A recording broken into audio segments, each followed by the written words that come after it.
dealing with specifics. Yeah. It's okay, this is about the culture of everybody, so we're actually including everyone even though we're not. They said it wasn't Chinese at one point. In fairness, I wouldn't want to be defending that one. I have to say, I wouldn't want to be going into battle on that wicket. But note that James Fenton it's been made very clear, because they didn't even give the Chinese, the best known version, the 13th century version, they didn't even give him a credit for it, because James Fenton has amassed everything and he has come up with his joining. So he takes full responsibility, I think, for the writing of this. He can't blame that one on nature. He could have done something amazingly new. They could have done. I mean, I thought that the movie of Flash Gordon was better than this. You had fine film. Because I loved it. Because it was a Brian Blessed, how much? Because this was set in the future, and they were taken from bits. And okay, the East Asians got to be the villains, but okay. They could have done something new with this. Instead, they wanted to cherry pick and take the best bits for themselves, and not even think. I think as an intellectual exercise, it's bloody awful, and I don't know how they deserve their funding. Okay. Moving on. RSC has previously adopted colourblind casting in its projects, something that it has pointed to really in defence of its position. Can I ask the panel what's gained and what's lost in this approach, and how could or even should it apply here? It really bothers me that the term colourblind casting has now been appropriated and gets used by people to defend situations like this. It happened in the More Light one. I remember our dear friend Ian Shuttleworth in the Financial Times. I absolutely used that one. This is colourblind casting. Do you not see? Everyone's white. It's colourblind casting. And it's worth remembering that colourblind casting was a mechanism that was designed to create opportunities for people from minority backgrounds who wouldn't otherwise have opportunities, not to protect the privilege of the dominant social racial demographic, which is, and to me, this is rampant protectionism. It's not. I mean, I know. I mean, I've actually had a meeting with the RSC about this, and they. In a way they're being very nice about it, but they couldn't quite get their head around the fact that this is not a diverse cast. I don't know how you call that diverse. When it's a cast of 17, 7 of them are from minority ethnic backgrounds. However, 5 of those are in subordinate roles. The Moroccan Yusuf is playing kind of guards and things, isn't he? And there's a black girl who's one third of the dog. There are 2 mixed race black actors who are playing leading roles. That to me is not that's not diverse. That's a predominantly white cast with a few frills, and it's reinforcing their hierarchy. Well, I couldn't agree more. 3 was quite. What was it you said? What was about Shenton? 3 was quite generous. Quite generous under the circumstances. If what was I saying? It's not colourblind. It's not diverse. It's not multicultural. It just isn't. And it kind of reinforces also where we are in the theatre with regards to minority ethnic groups. Your average kind of bastion of the British theatrical establishment, when they want to show how edgy and rad they are, they'll cast a couple of black actors. If they want to be really sexy, they'll cast a couple of South Asian actors. They'll generally only even look at East Asians if they're not doing anything particularly, So it's absolutely not. If how it could have been used in this, if you're going to make it, I mean, personally, if this play was standalone, I would have liked to have seen the majority, at least, of the cast being East Asian. As it's in repertoire with 3 other plays, which again is their defence, and that they obviously couldn't countenance the idea of East Asian actors being in Brecht and Pushkin. Heaven forfend, though I think there's some of us from East Asian backgrounds who look far more Russian than they do. I think you would have to say, at least 2 or 3 of the actors in leading roles would have to be from East Asian backgrounds. I'd have had another 2 or 3 from other Asian backgrounds. You know, when it's kind of back, and it is interesting hearing those quotes about the Mahabharata, because I remember watching that on TV, you know, and then going, wow, look at that, that's amazing. I might stand a chance of being in that, you know, do you know what I mean? And so it's interesting that got criticised, but this compared to the Mahabharata is just like we're back in the 80s basically. But did you know the thing about it being a part of a trilogy, with the Pushkin and Brecht, there was the term no Chinese connection was used. Now that was in the BBC, so I don't know whether it was a direct quote, but that was a summing up. That basically the RSC's reason for not putting it was, of course, we would have loved to have put more in there, but the trouble was that there were these two other places, and there was no Chinese connection. Now I thought that was something where I wanted to drill down and say, what are you saying then? We can't play anything unless there is a direct, specific connection. That we can't play anything that is us because that gives you guys the chance to grab these roles. I am British. And I happen to be of a Chinese heritage, but I could have been a bus driver. I could have been a villain and all those things. It was more likely that I'd be a landscape gardener or something like that. So you can't cast us just as part of British society. And that really, really did upset me and make me, because you are excluding me from my own culture, which is British. There were a couple of points that I had, but I was struggling with the idea of thinking about Shakespeare and why we would even think of colorblind casting as a general issue at all. Because why is Rosalind in As You Like It a white character? You know, is it? Do we know if she is? We're not dealing in sort of Ibsenite realism at these points. When Shakespeare almost always involves a kind of active cultural translation into a kind of Shakespearean stage, and that to me sort of opens it kind of universally. And the only one that we can sort of think about, because it is about race, is Othello. And maybe there's others, but I don't know the entire canon. But if you think about, you know, Midsummer Night's Dream, it's supposed to be in Greece, yes, supposedly, but we don't think of the kind of cultural authenticity around those sorts of productions. And then when you're thinking about Brecht and why, surely the RSC knows that Brecht doesn't require naturalism, because that's the point. So that to me became very problematic. There was another point though that I had that maybe goes on a slight tangent about just reflecting on my own sort of experience as an actor in Vancouver, which I know is different from here, but thinking about how these ideas of hierarchy within what gets put on stage becomes reproduced culturally. In the Philippines, for example, you know, the mestiza actresses are the ones on TV, and also the ones that are half Spanish or half Chinese and half Filipino. You know, those actresses are the ones that get put forward, and you know, you can argue all you want about the fact that it's because it represents class, because they didn't work in the fields and they had lighter skin. It's not that. It's because the Philippines was colonized for a long time. And those kinds of attitudes, I found myself, you know, they were reproduced in the way that East Asian actors in Vancouver at least talked about themselves. About Kristen Krug was one of the most famous ones who came from Canada and became quite well known for Smallville, and you know, as a Hapa actress, so half-white actress, she, you know, got all of this work, and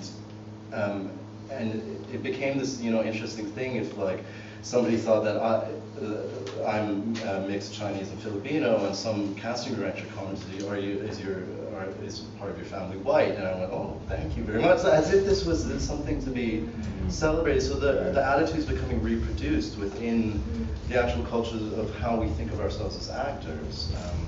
Just a point for discussion. Can I just add, I don't think the issue actually is colour blind casting. I think it needs to be colour aware casting, and I do think there is a difference with this.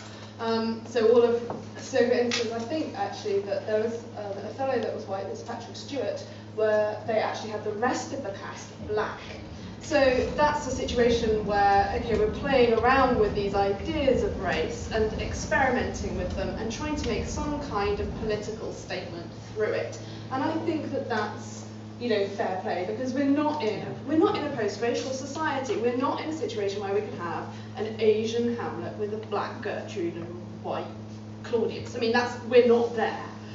So it's okay. Well, we need to think, how can we get to that point? And unfortunately, this idea of colourblind casting isn't really working out as we would like. And I think these ideas around universalism, and this idea that we are all the same, but we're not really, is very much based on this idea of sameness rather than having shared characteristics. I think there's a distinction to be made around this. I think Jill Dolan makes this distinction about having shared universalisms versus a homogenizing thing which actually isn't equal at all. So the other thing I'd like to raise in this context is the all-black, all-South Asian productions that the RSC have recently done as well. Because I think that in a lot of the debates online, these were used as, oh, this is an example. Actually, the RSC does do colourblind casting. Oh, it does. Look, it does employ minority actors. Oh, look, they do all black, all Asian productions. But actually, I actually saw the all black Julius Caesar. I thought it was great. It was great to see, how can I put it nicely, a diverse range of abilities in a single production. But I think that's good, right? Because if you're a BME actor, you're never going to get that opportunity, you're never going to develop unless you get into those productions in the first place. So I kind of commend that, but on the other hand, when I watched that production, it's overlaid with all sorts of stereotypes around what we imagine Africa to be, the corrupt dictatorship, war, famine, all this kind of, and the soothsayer is this kind of indigenous mystical shaman figure, and I just thought, oh, I'm so tired of this, and I would actually hate for the response from the RSC to be, oh, let's do a nice Chinese, all Chinese, high Orientalia production.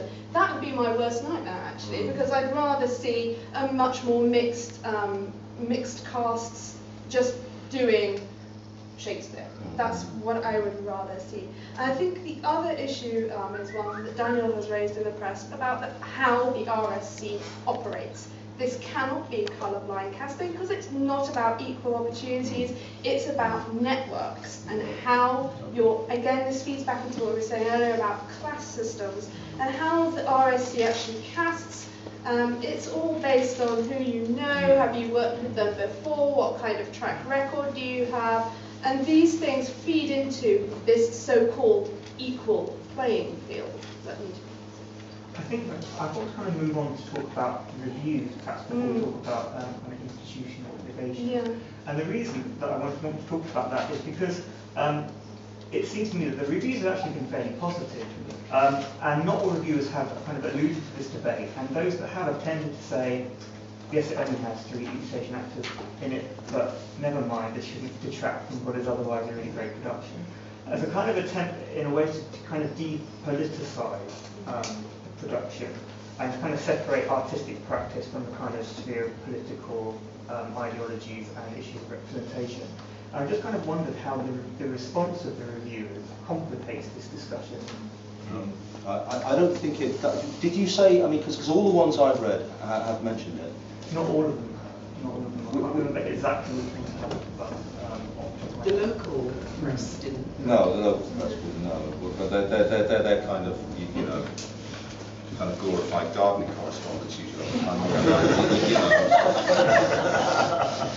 Well, I've still been having around with Ian Shuttleworth in the team still, and even yesterday on a friend's Facebook thread, he's very, very, very lefty. He's marvellous. He's absolutely terrific, very supportive of us. But there are 3 white guys. I wrote my review for the Morning Star, and I did say at the end that it was, I saw that they were on the wrong side of history, and there are a lot of these old white gits basically trying to convert paunch into punch and failing to lay a finger on us because they are in the bloody wrong. But still, see, this is the danger that all these ideas I think we are a Trojan horse for people who still hold these racist views. And I think it's very sad that only Tamasha. Yeah, no, We've I had was going to very mention that. little, we've had very little support Yeah. from South Asian and black groups, because I'm just thinking of the pastor near, first they came for the East Asians and said all this stuff because they wouldn't dare say it to you, and you're next down the line. It's actually in your interest to protect us, and I'm quite sad that they're being so short-sighted about this. I was going to mention that actually. No, but in all seriousness about the local reviews, I've been in plays and the local reviews haven't noticed who's been on the stage or what's been going on. So the fact they haven't noticed this is not. But I would say all the major reviews have mentioned it, and that to me is I consider that a triumph for our campaign. We've got it right up there. Because they're not inclined to mention it. It's gone on so many times and never even been mentioned. And it doesn't, to me, I'm thrilled with the reviews actually, because what the reviews have said is they like the Chinese play, they like the fact the RSC have done a Chinese play. We put a very positive focus on our 3 East Asians in it. A lot of them have some very nice mentions, which is nice to see. And they have all mentioned it, and apart from Ian, most of them haven't tried to have a go at us. Tom Sutcliffe though, that was a surprise. Tom Sutcliffe? Yeah. Tom Sutcliffe, who does Front Row. Yes. And he wrote in the Independent, wasn't it? The blog where he was having it was the sour grapes thing came up again. I didn't see that, didn't I? You did. You responded to it. Did I? I responded to so many things in the last 2 weeks. I can't remember any of them. You know, I would say this though: the theatre critics in this country are very much part of the establishment, and they are a lot of middle-aged, middle-class white males who are probably the least discriminated against demographic in the country. It's interesting that apart from Anna, only one woman I think's reviewed it in the stage, and she based her whole, and I think women generally understand discrimination a lot more, you know. And this is an interesting thing because a lot of people, the knee-jerk reaction is, well, maybe East Asian actors aren't very good. I think that 20 years ago there was a whole debate when I came out of drama about black actors, are they good enough? You know, there's one theatre director who gloriously went in the press. I mean, nobody would do this now. And he went, yeah, black people can't do Shakespeare. It's not in their culture. You know what I mean? And so that was 25 black actors. If we go back to the 40s, there were no working class actors. In the films, you see there's these terribly posh people trying to imitate Cockneys because working class people obviously couldn't speak properly or anything. Up until, I mean, even in the 60s, you know, there were no women directing plays, designing them, writing them. Now they're everywhere. I mean, did all the women in Britain suddenly become incredibly talented? You know, it only happens by us kicking the door down, and this is the point I'd make. But the fact that I mean, reviews are kind of here or there anyway. I have to say. I mean, my understanding is it's not selling terribly well, which could be down to a whole lot of factors, though. We probably haven't helped them. But it was interesting how many gave it 4 stars, yeah. And that is a crock as well, because I'm sorry, on any level, it is just really I have to say, you know, if you go and watch enough plays, you will develop a very healthy cynicism about the theatre critics, you know, because if it's in a big theatre like the RSC, they generally just give it 3-4 stars as well. It's just a kind of thing. They just, oh, this is great. Do you know what I mean? And you know, they save their kind of fire to show they're discerning for something, for very obvious kind of open goals. We don't have robust critics in this country. We don't have any Kenneth Tynans, you know, they just don't exist anymore. Excuse me. I was talking about the establishment, darling. I wrote to the arts editor at The Guardian, basically saying it's a job. Yeah. Well, you should have had a review for The Guardian, in my humble opinion, but you know. I think the issue though is that the RSC still has immense power, and I think nobody should underestimate that in this room. In terms of, and I know that a lot of people, when we were campaigning, didn't come out, didn't vocalise for that reason, and we know with how things are progressing elsewhere in the world that the RSC does have immense power, and it makes people nervous. I mean, I was, you know, tweeting, what's his name, Andy Dixon from The Guardian, regularly going, and he was going to interview Michael Boyd, wasn't he? And I was going, come on, what about this? What about this? Why didn't you ask him about this? And he was like, but he's left. I was like, no, but he would have made those decisions. He would have done this. He would have done that. And he was like, no, because, you know, critics have their own interests. The RSC is still a very powerful, world-playing kind of level for the British public and for Britain as a whole. So I think that it's important to acknowledge that. And also, I think one of the problems with theatre reviewing as a culture is that there's no longer space. I mean, when Kenneth Tynan wrote reviews, he wrote a massive review. It was like an essay, right? Nowadays, theatre critics write, 2 or 3 short paragraphs that basically press-a what the play's about. It's not really a review. Mention 2 or 3 of the leading actors. Bob's well, great. Exactly. So there isn't a critical culture as there used to be, but I think the acknowledgement's important. The problem is that they didn't have space to say why it's important, why having 3 actors is not good enough. And I would have liked to have seen more of that within the critical culture.